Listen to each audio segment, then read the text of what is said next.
Second बात की कि ऋषभ पंत के अंदर इतना कॉन्फिडेंस कहाँ से आता है। उनके पास भाई बड़े बड़े नामवर कप्तान मौजूद है। रोहित शर्मा जब वो एक बंदे को पुश करते हैं तो लग रहा होता है कि भाई ठीक है। वो मैंने रोहित शर्मा की अक्सर इंटरव्यू सुना, कहते हैं मैं गालियां बहुत देता हूँ और जब मैं देता हूँ ना फिर अगला डर जाता है और वो परफॉर्मेंस देता है।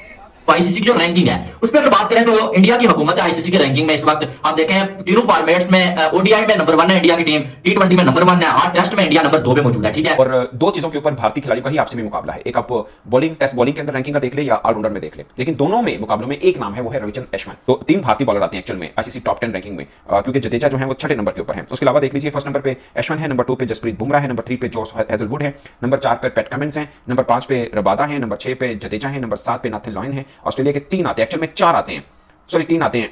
चाहे बैटर्स हो, बॉलर्स हो या इवन ऑलराउंडर्स की रैंकिंग में इंडियन प्लेयर्स ही छाए हुए हैं। टेस्ट की रैंकिंग की तो टेस्ट रैंकिंग के अंदर इंडियन बल्लेबाजों ने तबाही मचाई हुई है। अगर मैं बल्लेबाजों की बात करूं तो नंबर 5 के ऊपर आते हैं जायसवाल।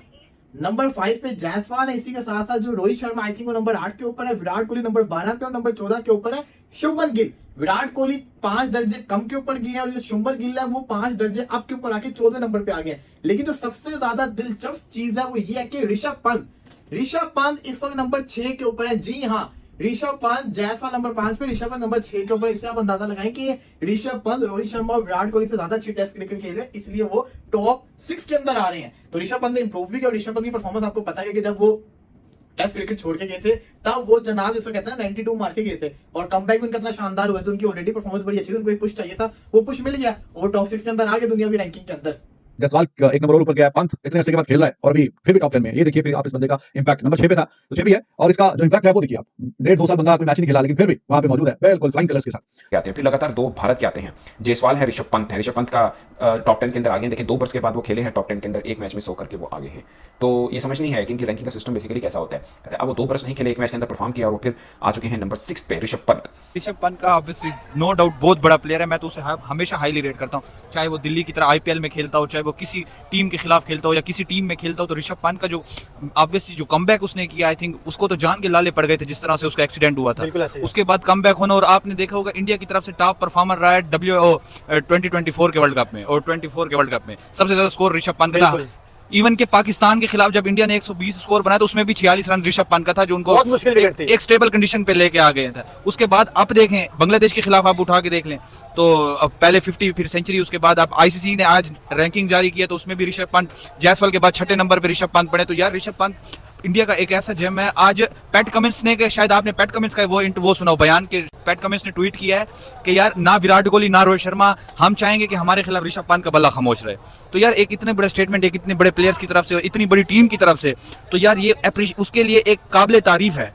तो बाकी अगर प्लेयर्स की बात की जाए तो ऋषभ पंत और यशस्वी जायसवाल इस टाइम जो है वो जायसवाल नंबर 5 पे है और ऋषभ पंत की जो सेंचुरी है ना, ये ऋषभ पंत को जो नंबर 6 पे लेके आ गई है टेस्ट की रैंकिंग के ऊपर। नंबर 6 के ऊपर एक इनिंग्स खेलने के बाद जो है टॉप 10 में जो ऋषभ पंत आ गए, नंबर 6 पे आ गए। और रोहित शर्मा नंबर 10 पे चले गए और जो है वो विराट कोहली जो नंबर 12 पे चले गए। ये जो 2 इनिंग्स में विराट कोहली फेल हुए ना, इसके बाद विराट कोहली को थोड़ा सा नुकसान हुआ है। ठीक है, जडेजा ने अपनी जो टेस्ट की allrounder he was the number 1 and he is the number 1। लेकिन खास बात यह है कि अपने करियर के सबसे जो बुलंद तरीन पोजीशन है इन टर्म्स ऑफ रैंकिंग, जो कि पॉइंट्स होते हैं, वो इसने अपने करियर के सबसे ज्यादा अब जो पॉइंट्स अब हासिल किए हैं।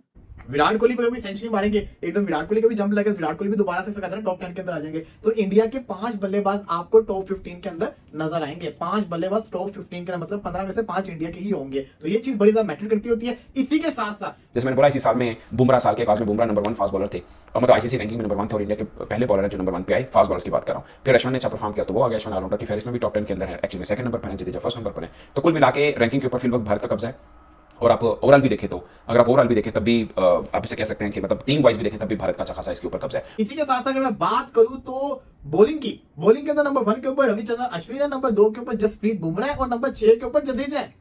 यहाँ पे भी टॉप 6 के अंदर 3 इंडियंस हैं। और यही नहीं, अगर ऑलराउंडर्स की बात करें तो जडेजा और अश्विन टॉप 2 के अंदर आ जाते हैं। तो इंडिया का हर प्लेयर ऐसे ही कहता है, नॉट ओनली ऋषभ पंत, आप गिल को देख लें। गिल भी पहले मैच में 0 पर आउट हुआ, जिस तरह से उसने अपना कमबैक किया एंड 11th इंटरनेशनल सेंचुरी उसने अपनी बनाई लाजवाब से। तो आप ये देखें कि इंडिया का हर प्लेयर पैदा ही इसलिए हुआ है कि भाई हम सेंचुरीज करने के लिए जाएं। और मेरे ख्याल में बांग्लादेश के खिलाफ जितनी सेंचुरीज हमें नजर आ गई है ना, और वो भी अनएक्सपेक्टेड बंदों से नजर आई है, तो ये बड़ा मजा आया देखकर हम लोगों को। और ऋषभ पंत को डेफिनेटली बात है, बहुत ज्यादा कहने की मुबारकबाद हो, कंग्रेचुलेशन हो कि आप 6 नंबर पर रैंक कर रहे हैं। रहे हैं। बाबर आजम की तरह नहीं कुछ करता धरता नहीं है, फर्स्ट पर रैंक करता रहता है 24 घंटे लिटरली। हम शौक होते हैं कि ये बंदा कर क्या रहा है। तो इससे पता चलता है कि क्या शानदार किस्म की डोमिनेशन चल रही है इंडिया की। खाली जब पाकिस्तान जो थी ना वो रैंकिंग में टॉप पे रहता था, प्लेयर्स रहते थे, बॉलर्स रहते थे, लेकिन परफॉर्मेंस जीरो होती थी, टीमें मैच हारती थी। बट इंडिया के जो प्लेयर्स है ना टेस्ट के, वो रैंकिंग में भी टॉप के ऊपर है और परफॉर्मेंस भी उनकी ऐसी आती है कि टीम जो है वो जीत रही है। हशमतुल्लाह शाहिदी का जो पॉडकास्ट चल रहा था जिसके अंदर काफी सारी बातें, उसके अंदर एक और बात भी आई थी, उनसे पूछा गया कोई ऐसा इंडियन खिलाड़ी जिसको आप चाहते हैं कि अफगानिस्तान से खेले। कहते हैं ऐसे तो बहुत सारे खिलाड़ी हैं, लेकिन उन्होंने कहा कि विराट कोहली। आप देखें विराट कोहली, वो भी चाहते हैं कि ना विराट कोहली जैसा प्लेयर हम चाहते हैं कि ना अफगानिस्तान से खेले। ये तो हर कोई चाहता है, विराट कोहली को तो हर कोई टीम के अंदर चाहता है कि विराट कोहली जैसा खिलाड़ी खेले, विराट कोहली जैसा खिलाड़ी जलवे दिखाए। विराट कोहली को तो इवन मैं ऑस्ट्रेलियन कमेंटेटर को सुना था, वो भी कह रहे थे कि ना अगर विराट कोहली ऑस्ट्रेलिया के अंदर होता तो अभी तक हम कोई आईसीसी ट्रॉफी हारे ना होते। उन्होंने बहुत बड़ी स्टेटमेंट दी थी कि अभी तक हम कोई आईसीसी ट्रॉफी हारे ना होता है कि विराट कोहली ऑस्ट्रेलियन टीम के अंदर होता। तो इससे अंदाजा लगा लें कि विराट कोहली कितना बड़ा प्लेयर है कि अगर वो ऑस्ट्रेलियन टीम में होता तो रिकी पॉन्टिंग आई थिंक कहा था कि हम कोई ट्रॉफी हारे ना होते। आपने जरूर बताना है कि अगर विराट कोहली इंडिया का ना होता तो आप विराट कोहली को किस टीम में देखना चाहते हैं? जी सर, देखे थे तो पाकिस्तानी कहते हैं कि रैंकिंग से कोई फर्क नहीं पड़ता। हमारे भी एक टाइम था कि हमारे जो वनडे में 3 से 4 टॉप 10 में मौजूद थे, लेकिन हमारी टीम पीछे जा रही थी। बाकी रैंकिंग से कोई फर्क नहीं पड़ता क्योंकि पाकिस्तानी टीम ऐसी ठल्लुओं की टीम है कि ना वो रैंकिंग में वैसे ही आ जाते हैं। मैंने बताया नहीं, बाबर आजम रिसेंटली पता नहीं उसने 116 कर लिया, पता नहीं कितना किया आपने, ये घटिया से चैंपियन उनका चल रहा है, उसमें से सेंचुरी कहते हैं विराट कोहली का रिकॉर्ड तोड़ गया। मैं हैरान, मैंने कहा ये इंटरनेशनल इसमें परफॉर्म नहीं किया और यहाँ पर ये गधा कैसे परफॉर्म करके चला गया। हमारी क्रिकेट टीम एकदम नकम्मी नकारी बेवकूफाना टीम है कि अगर कोई एक खिलाड़ी T20 वर्ल्ड कप की विक्ट्री का क्रेडिट ले सकता है तो दैट इज बुमराह। जब जब हिंदुस्तान को इस वर्ल्ड कप में प्रॉब्लम हुई है, बुमराह आए हैं और उन्होंने बचाया है, उन्होंने निकाला है। ही सो यूनिक, ही सो टैलेंटेड। वही फॉर्म वो अपनी टेस्ट क्रिकेट में भी लेकर आए।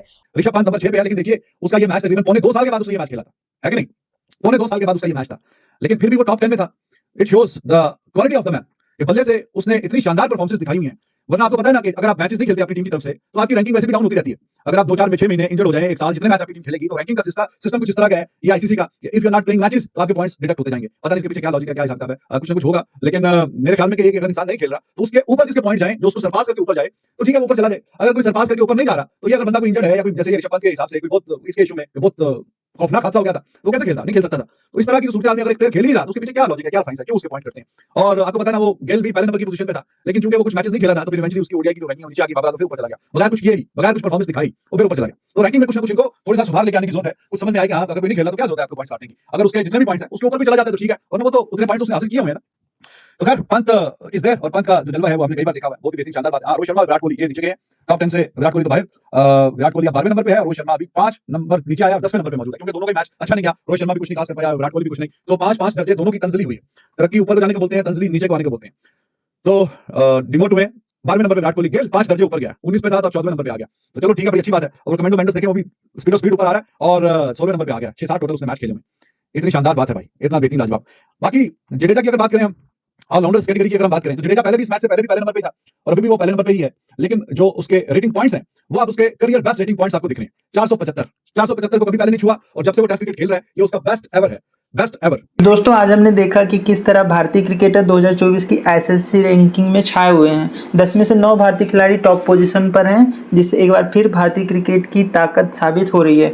वहीं पाकिस्तानी क्रिकेट फैंस और मीडिया इस नतीजे से निराश है, क्योंकि इस सूची में एक भी पाकिस्तानी खिलाड़ी जगह नहीं बना पाया है। इससे साफ है कि भारतीय क्रिकेट लगातार बेहतर प्रदर्शन कर रहा है और अपने खेल में निरंतर सुधार कर रहा है। यह सफलता सिर्फ टीम की मेहनत का नतीजा नहीं है, बल्कि युवाओं की खेल में बढ़ती रुचि और भारतीय क्रिकेट बोर्ड के बेहतरीन प्रबंधन का भी सबूत है। हमारी टीम के खिलाड़ी हर फॉर्मेट में बेहतरीन प्रदर्शन कर रहे हैं और ये रैंकिंग इस बात की गवाही देती है कि आने वाले मैचों में भी भारतीय टीम से इस तरह के शानदार खेल की उम्मीद की जा रही है। अगर आपको ये वीडियो पसंद आया तो इसे लाइक और शेयर करें और चैनल को सब्सक्राइब करना ना भूलें, ताकि आपको क्रिकेट की हर नई अपडेट सबसे पहले पा सकें।